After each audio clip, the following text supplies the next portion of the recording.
Howdy folks, it's Meandering Mike in the Man Cave of Madness, and it is after midnight, and we are doing our starting look at Rommel, the campaign for North Africa, by Loren Sperry, designer, and Loren Sperry, publisher.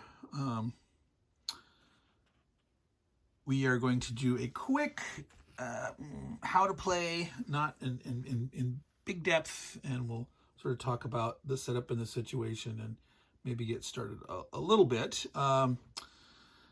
Let's zoom back out here. What's all this over here? Well, this is the layout of all the British units with all their different step reductions. And I don't know if you had seen the first video or not, where I did the Hexagon Alley examination of this. This is an early 1973 game that had step losses. They're not back printed counter. So a unit with like 5 steps will have 5 counters. So this first British armor division here has a 13 strength, 10, 7, 4, and 2. There's 5 units representing that division. So one of them would be on the map that right now it's not on the board, hasn't come on yet. We're set up for the what would be the campaign setup, or the first scenario, where it's just the Italians and the British. So if we look at, for example, this unit here in Sidi Barani, look, the counter's already splitting. I knew this was going to be a problem. We have the 4th Indian Division. I'm going to get a little closer here, trying to do this. 8 strength, the 4th Indian Division, way over there. At full strength would be 10. But it is not at full strength. It could go down to a 5 strength, and a 2, 6 strength. So it has 4 steps. This 7th armor is this hole over here. Well, yeah, you can barely see it there. It can normally be up to 12 strength. So that currently at 10 strength, 7, 4, 2. All right. So by comparison, the Italians, here's a CCNN division infantry. These are the brown shirts. The Italians start with a total of 3 of those. Here's like a more normal infantry division with a 2 strength. There is a 1 strength version. Theirs are sitting over there. So some of these guys do have steps that they can take. These Libyan divisions here don't. They're just 1 step divisions. There's some independent brigades. I think there's a whopping, no, somewhere over here the Italians have a 3 strength infantry division. Maybe they don't actually start with 1. It would come on and reinforce. But the first scenario, there's the reinforcement track. All those are their supply markers or replacements. By the time the first scenario ends in January, the 3rd turn, there's 3 turns, so basically 10-day turns. The 3rd turn in January of 1941, this is when this scenario would end. No reinforcements have come in yet. There is, right here, an actual withdrawal that the particular British Indian Division is going to have to remove a certain number of strength points. But the British do get some replacements besides supply. They have some replacements. The Italians don't get anything other than supply. Now, they didn't give the Italians their own supply markers, so those darker green ones are the Axis supply markers. Now, if you saw my thing about the print and play, well, we can sort of see here the difference between the yellow and the light greens. I can tell them apart, but if I got a big stack all mixed together, it's not necessarily going to be easy on mine. It was worse when they were in the plastic baggies. So it's not horribly bad here on the map, but it could be better. All right, so let's zoom out a little bit, all the way out. Here is the combat results table. It ranges from the 1 to 4 and 1 to 3 column. It doesn't say here whether you can actually attack. I mean, it makes sense, I think, that you shouldn't be able to. If it says that that's the 1 to 4 and 1 to 3, you shouldn't be able to attack at a 1 to 5 or less. I don't know if it actually said that or not. They do have an 8 or more. This column here is a special column for an air attack, which there is no air power in the first scenario. For the mines. Mines are an optional rule, so there's no mines in the first scenario. Let's see, I'm going to zoom in so you can at least see part of that. I'm going to move this closer.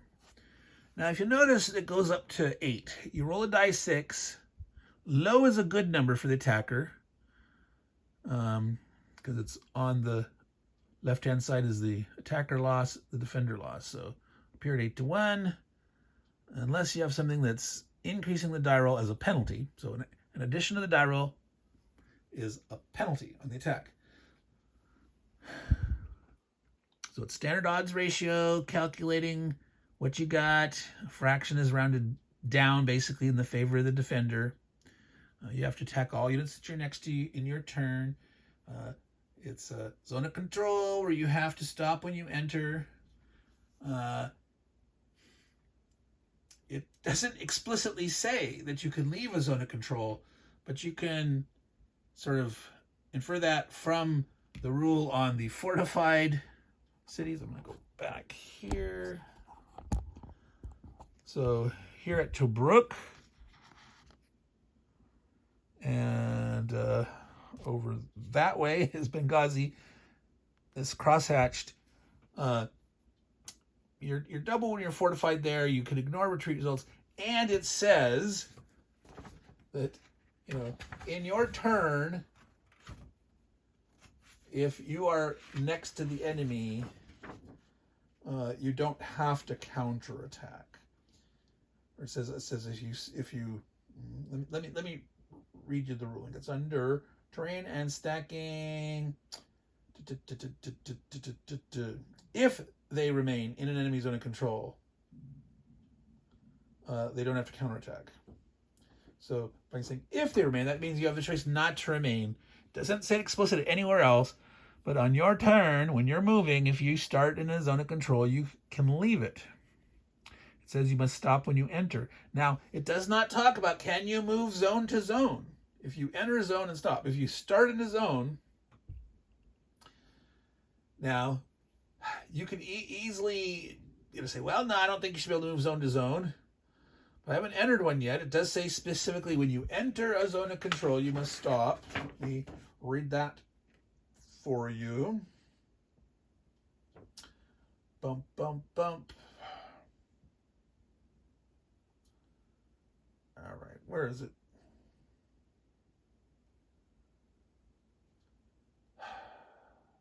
They do not put these things in where you would expect to find them.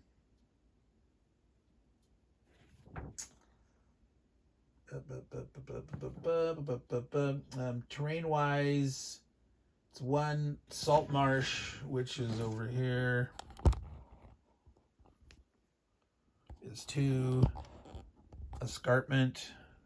You have to stop regardless of how far you move or not. If you're just next to it and you're entering it, you have to stop unless you're moving along a road. All right, where did it say that? So of course, there's no section that defines. It's called zone of control. This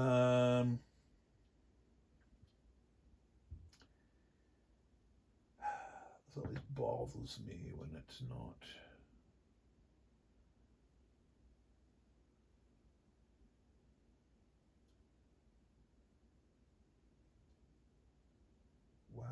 is it? Okay. Oh, so it's in the middle. Combat and supply, section 3. Combat and supply. All right. Combat occurs when opposing units end their turn on adjacent hexes. Down there, 7. Once a player has finished all the movement of the units, it's their turn. Well, no, that still doesn't say. It was in here somewhere. I swear to goodness. I swear to God.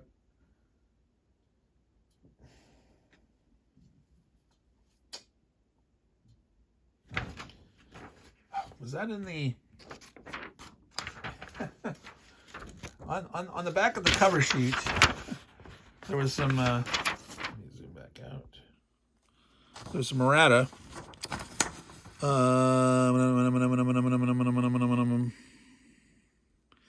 You can't capture supply units. There's no adverse effect. We'll talk about supply in a minute. This clarification is.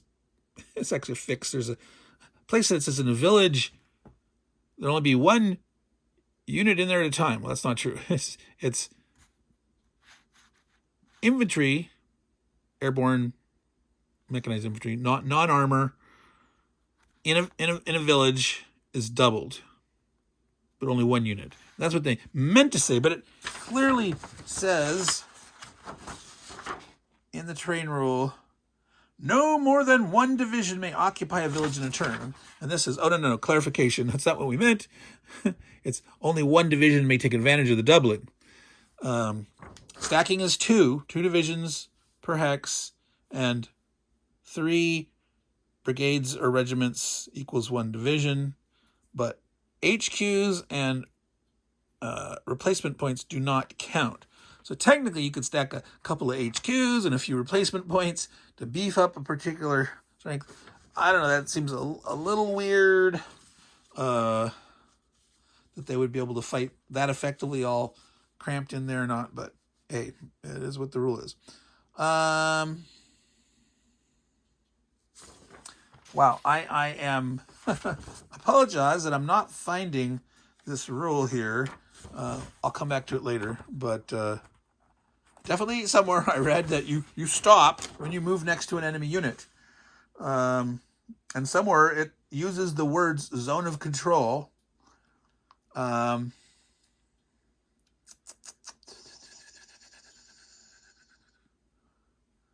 a lot of weird rules stuck in some weird places.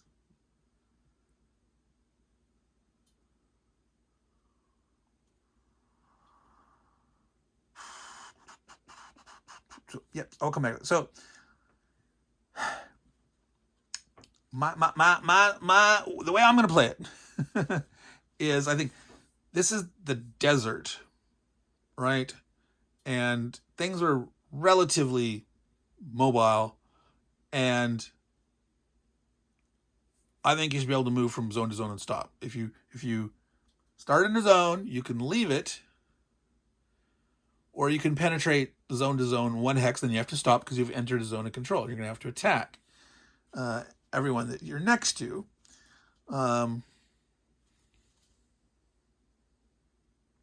Supply. The way supply works is, so over there, no one starts with supply on the board. You get 1 supply unit per turn, not every single turn. You do not have to use supply to attack. If you do, and you expend a supply unit, all your units within 5 hexes of the supply unit are supplied for that attack. If you do not supply your units when you attack, then over here on the combat chart, that's where you add a +1/+1. Okay? So there's a chance, like if you're attacking at 4-1, say, there is a chance you could take some losses, but you're going to retreat the enemy and make him take losses, even if you don't supply him and add 1. If you're attacking at 3-1 and you don't supply your guys, and so you end up when you roll a 6, it'll become a 7. You would have to retreat, and he would take 1 loss, but he wouldn't have to retreat at all. So you might sort of fail, or here's the result where it's just 1-1. At 2-1 less, you could get a result where you're losing more, and obviously 1-1 is already kind of bad. It's kind of hard to get the guys to hit. Good chance you're going to do it. So if you're not supplying there, now there are 2 ways to add a roll here. If the defender does not have to spend supplies. If the defender elects to expend a supply unit for all his units within 5 hexes of that will be supplied on their defense, and they'll get to force the attacker to add 1. Okay, so even if the attacker is spending their supply, the defender spends supply, which they normally don't have to do, the attacker will have to add 1. If the attacker didn't expend supply and the defender does, that's when 2 will be added. All right, so that's how supply works. And there's a clarification that you can't capture enemy supplies, even though there was capturing of supplies that went on, and they say, well, that's sort of factored in to the table over there, specifically, Rommel was capturing a lot of supplies. I guess the Germans get the supplies that are relatively. It seems weird to me. I think you should be able to capture supplies, but they don't allow it. It's if you enter the space with the supply unit, it's destroyed. Now, so we're talking about combat. The odds ratio, you can get a retreat result, and I believe. Maybe it said it here, something about the zone and controls, because there's actually some text here on the side. Supply units, it talks more about without supplies, blah, blah, blah, blah. Units ordered to retreat may retreat 1, 2, or 3 hexes. So the defender gets to choose how many hexes, but the attacker, the winning side. If you have to retreat, I don't think there's a result where you both retreat. So if you're attacking, but you're forced to retreat, the defender will choose where you retreat to, but you decide if you want to retreat 1, 2, or 3. And if you attack and the defender has to retreat, same thing. They can decide if I'm going to retreat 1, 2, or 3, but the attacker in that case will get to choose where the defender goes. All right. So still no sign of the mysterious zone of control thing. Okay, now, so terrain does have an effect on combat in that escarpments. If you are defending on an escarpment, you're in the escarpment hex and they're attacking you, you are doubled. If you are an infantry in a village, 1 infantry unit can be doubled. Units in Tobruk or Benghazi, the fortified ports, they're doubled, and they can ignore retreat results, and they can stay there and they don't have to counterattack.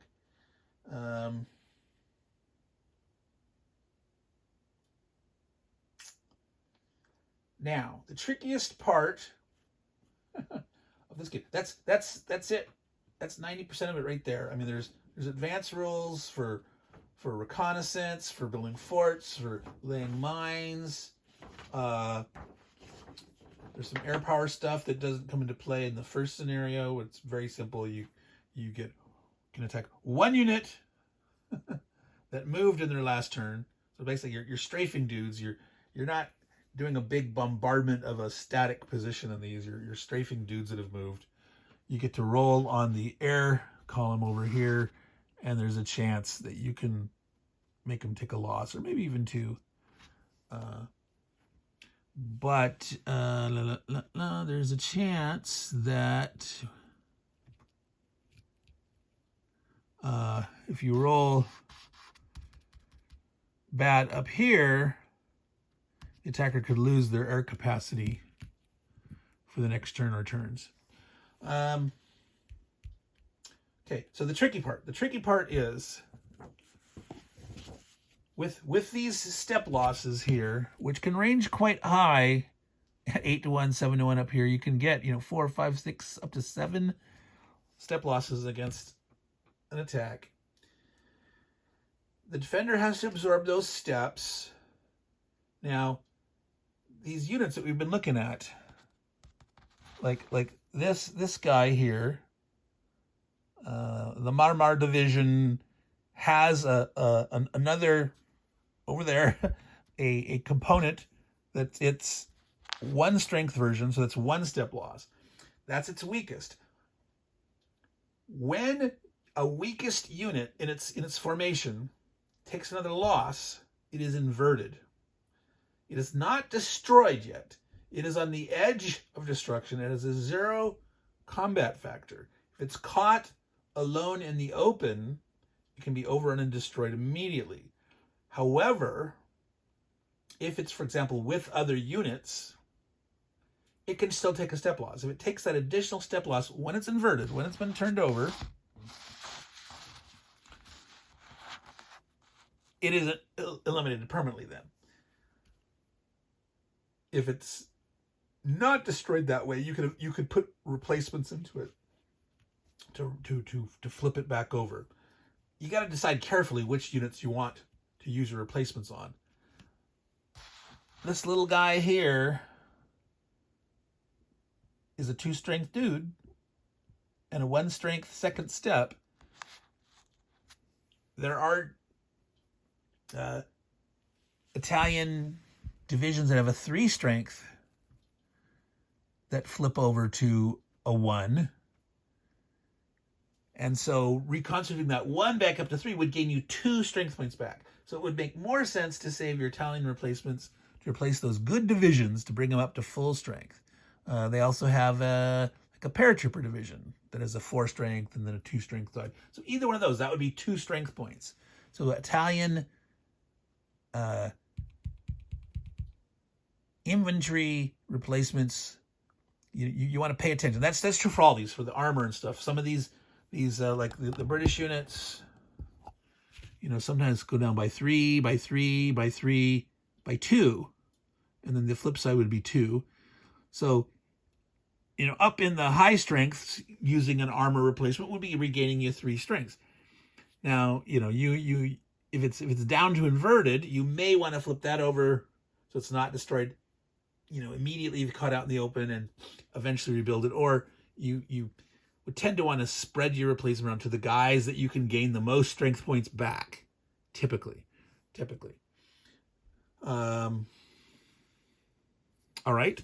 Now, so that being said, the losing strength points, there is a whole special rule about second combats, follow-on combats. They don't call them breakthroughs or exploitations, but that's what they are in many games. Sometimes you have like a movement, combat, then a mech movement phase. Well, this game doesn't have that.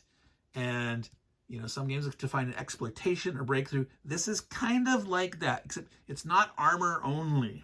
Okay, if you attack a hex and you do enough damage to destroy all the units, okay, and there's still excess left over,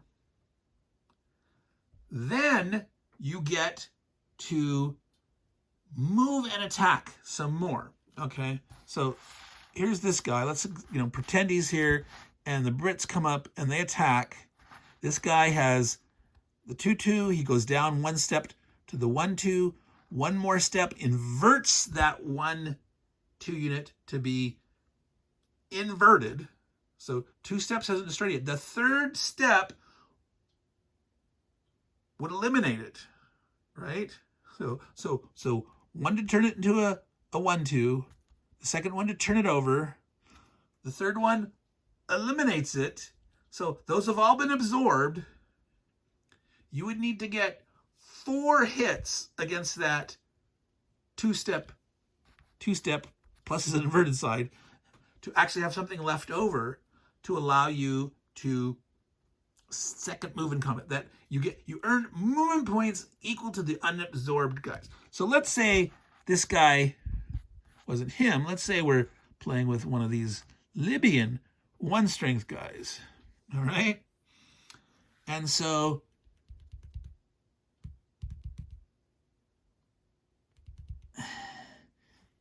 one hit will invert him. The second hit will destroy him. The third hit would cause a second combat encounter, movement potential in second combat encounter. All right? So let's set up a little scenario here. Let's say, oh goodness. Let's see if I can see this here. All right. We have here, I'm gonna zoom in. 2 British units. Well, an Indian division, the 7th Armored Division, they have 18 strength against a 1 strength unit. So that's at 8 to 1 or more. They roll the die on the table. Let's assume that they did have supply, that there was a nearby supply marker here that they spent. So they're attacking without the penalty. They roll. The defender doesn't have any supplies, so they're not getting a minus. So as a minimum, on this table up here, at 8 to 1, they're going to do 2 damage up to 7. If they just do a 2, he'll be killed. Okay? If they roll a 5 or less, 3, 4, 5, 6, 7, that excess is going to give them movement points. If they rolled 3, let's go back here so we can see it. If they rolled an R3, if they rolled the 5, got an R3, they're not going to retreat because it's going to be destroyed. So 1, 2 would eliminate, 1 left. These guys could move 1. They have to start moving into here. They wouldn't get next to anybody, so they couldn't attack. Okay? But let's say if they rolled a 4 or less, takes 2 to destroy it. There's 2 left. He'd advanced 1 here. He has 1 more movement point. They move up. And now they can do a second attack against here. 18, 9 to 1. Boom.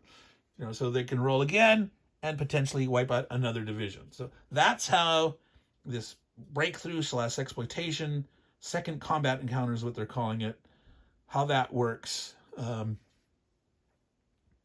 it does say that after combat movement is subject to terrain and zone of control restrictions. So that would mean if you enter a zone of control, you would have to stop. So if we set this back up here, if we say, for example, here is this. Well, see, no, here, let's put him here. So he attacks there, gets a good result, blows it away. He has to advance here. He's moved next to that guy. He has to stop. He could then get a second attack here, but he couldn't have said, no, I want to keep moving or I want to move around this way. He entered a zone of control during the movement after combat, the second combat encounter, and he would have to stop. All right, so that is the most complicated part of all this. And juggling all these steps of these units, all right? This is a nightmare over here. You can already see, this one is flipped over and they're too tight here. It's like, it looks cool. Ooh, look at that nice order battle, all the different steps, but no, you need more spread out room. You're trying to get in there and get the right thing as more and more reinforcements going to be coming on, and you'll be putting replacements on them and taking losses and having to exchange back and forth. Every time you take a step, you're taking one off, putting one back on, unless, the unit's totally blown away. And in many cases, that's not, well, the Italians, that's going to happen a lot for some of these guys. Yeah, Italians have decided, just run and hide into Brook, or run where, or do you carefully try to fight somewhere? So that's part of the whole charm of this is Italians are so outgunned. What are they going to do? But if the Allies start outrunning their supplies too fast, got to be careful because a timely counterattack could do something. or the Allies, not having the supplies to attack with, and the Italians burning supply, giving a 2-die roll penalty. That could be a problem depending on what happens there. So the Allies could take, because they don't have a lot. Again, they start here with a 10 strength armor division, 8 strength infantry, 2 strength independent infantry brigade, 7th strength infantry division, a 1 strength headquarters, a 2 strength Polish brigade, and way back in, that's Alexandria, not Cairo. Cairo would be over here. This is Alexandria, quote-unquote home base, a 5 strength point New Zealander division. And that's it. Now, they do get some, like I mentioned, up there, way up there, which you can't really see, way up there. The first, about every other turn or so, there's supply, and then there's 1, 2, 3, 4 replacements that they get. The whole first scenario, 4 replacements. So that's each one of those places is 1 step on infantry and armor. So it could be, 2 or 3 strength points for the Allies. Italian don't get any. They actually don't get any until you start playing the next thing there, March, the first turn in March. There's 1 Italian armor replacement. So yeah, Italians are in trouble. Now,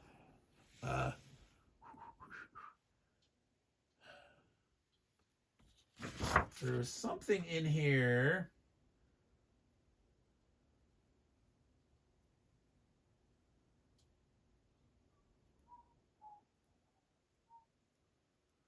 Oh yes, when you become inverted, when you get knocked down, where you lost you're on your lowest step, you take 1 more loss, just 1. You're not eliminated. You just took 1. You're getting inverted. You may retreat at that time. So even if the result that hit you didn't force you to retreat, you may elect to retreat when you become inverted. Anytime, it says, anytime a unit becomes inverted, it may immediately be retreated up to 2 hexes. And it doesn't say who decides that. In this case, I would say you should get to decide. I mean, normally you retreat as the enemy gets to decide where you're going, but this, let's see, they didn't win a battle good enough to force you to retreat. If they force you to, you're already retreating.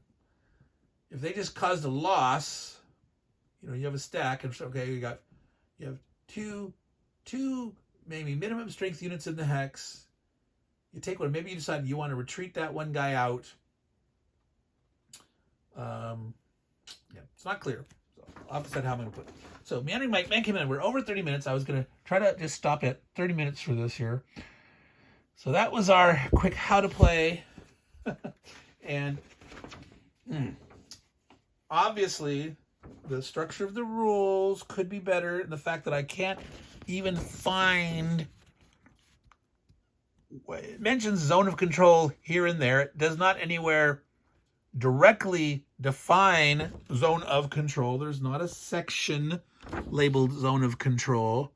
And I swear to goodness, somewhere I read, they're talking about here in the 2nd combat encounters that you're subject to terrain and zone of control restrictions. Well, where are those restrictions defined? And I'm not seeing them. Oh, Jesus, it's right here. It's a B. Why didn't I see that? So, in combat and supply, not under movement, B. Each combat and replacement unit has a zone of control. The 6 hexes surrounding the hex it occupies. When any unit enters an enemy zone of control, it must stop and have combat, regardless of how badly its factors outnumber the enemy. No automatic victory advanced allowed. Okay, so that's a weird. Some games have this, overrun at a certain side. It's like, except you can eliminate an inverted unit, as it says elsewhere, But it uses the term there, overrun, and nowhere else does it talk about an overrun, right? So do they mean I move next to it and it instantly dies, or do you have to move into the hex? And can you elect to stop, not move in the hex, not instantly destroy it, but attack it at your strength compared to 0, which again, divide by 0 error, or is that infinity on the 8 to 1 column, and you're hoping to roll high and get a big advance after combat instead of just moving into that square one space, but then you'd have to spend some, I don't know, that definition of what's an overrun of an invert unit should be better, and it must stop when an enemy unit enters an enemy zone of control. What if you start? Enters. Doesn't say if you start, you can't leave. Again, that absolutely should be clarified. Always. So you could define it either way you want. You could say, no, if you start, you must attack. And that exception is if they're in Tobruk or to Benghazi, they don't have to counterattack. But the way that's worded, where it says may,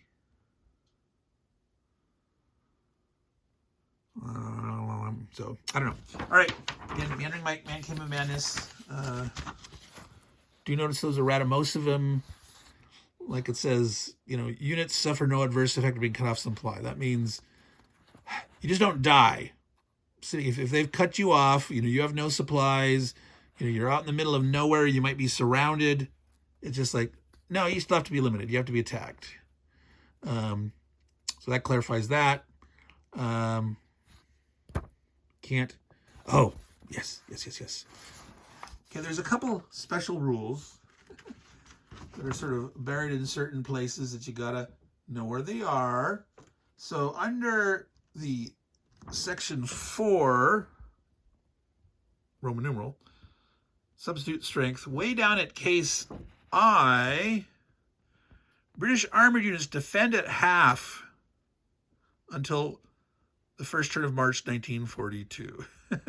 All right, so that's buried in the middle of nowhere there. That'd be nice to maybe put on the turn chart that British now armor defends at full or something, and I don't know. It's like that's so buried there, easy to forget that. Or each scenario should say, don't forget that until March 1st, 1942, British armor defends at half.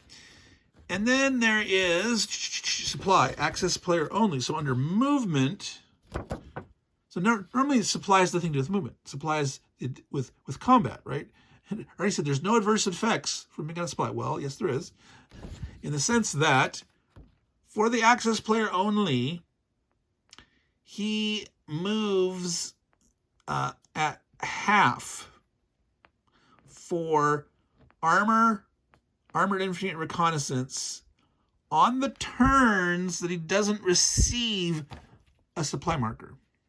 It doesn't matter how many of these supply markers he has stockpiled or not. He's making an assumption that on those supply turns they're getting delivered gas, and they have enough gas to supply them during that turn only to be able to run around at full. Otherwise, you can only move around at half. Yeah, sounds a little. I mean, obviously, if you don't want to go the SPI's campaign for North Africa route and start keeping track of actual fuel points and water consumption and blah blah blah, individual pilots and that crazy stuff. Which for those that love that, go for it, right? But for a simple game like this, that's crazy. But that's the rule for the Axis. That's how they do the supply shortages. Leg infantry and airborne, those guys, the paratroopers, they'll still be able to march their full leg movement allowance. But in the turns up there where they don't get a supply, their armored units will move at half. And you can't do anything about that. You can't burn a supply unit to let them move faster or anything like that. Doesn't matter. Okay. So those are the two buried rules. Well, maybe there's others. Meandering Mike, Man Cave of Madness. We'll actually get to playing this. Well, I'm going to try to film a game giveaway for December tomorrow. So Probably won't have a chance to play this then. I do have to spend some time working on some playing of a play test that I'm doing, which I'm not able to say, sort of under unofficial non-disclosure and all that stuff. But so I got a really busy December. This is going to be crazy busy, folks. But we're doing our best to get through these and finish my war game, 10 games of the year. This is game number 8. After I finish this one, I got 2 more to go. So take care, everyone. Make sure you are subscribed if you're not, have notifications on so you can find out about the game giveaway coming up really soon. And we're not going to do a turn-by-turn playthrough this. I'll show you some action. I'll show you some situations where the British start really punching the snot out of the Italians, and if there's actually a situation where the Italians can do something, I'll try to film that. But that's it for that. So take care. Keep the sand out of your tracks and the dust out of your gas tank. Ciao, everyone.